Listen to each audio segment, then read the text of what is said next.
અમે બહુ કોશિશ કરી, અમે પણ ન્યાય નથી અપાવી શક્યા. એની હું બધાની બે હાથ જોડીને માફી માંગુ છું કે અમે નથી ન્યાય અપાવી શક્યા.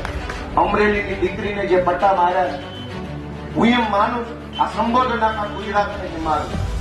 હજુ આપણો આત્મા નહીં જાગે તો કેદી જાગશે? આપણો આત્મા જાગી જવો જોઈએ કે આ શું તમાશો આવે છે, આ કેવી રીતે આવે?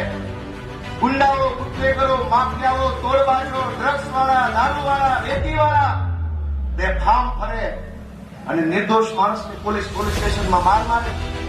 અમે રજૂઆત લઈને જઈએ તો અમારા ઉપર એફઆઈઆર. એટલે મેં નક્કી કર્યું છે કે ગુજરાતનો આત્મા જગાડવાનો છું અને મેં નક્કી કર્યું છે કે અમે ન્યાય નથી અપાવી શક્યા દીકરીને. અને એટલે દીકરીને જે પોલીસે પટ્ટા માર્યા, જે પટ્ટા આજે હું ખાઈશ જાહેરમાં, ગુજરાતનો આત્મા જાગવો છે.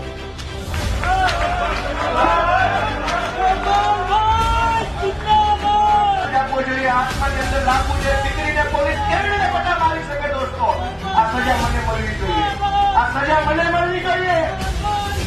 જેને જેને દીકરીઓ, ગુજરાતના ખાલી દીકરીઓ પર અત્યાચાર કર્યા, સજા મને મળવી જોઈએ. દોસ્તો, મને ન્યાય નથી અપાયો, મને અફસોસ થાય છે. દોસ્તો, હું ગુજરાતનો આત્મા જગાડવા માંગુ છું.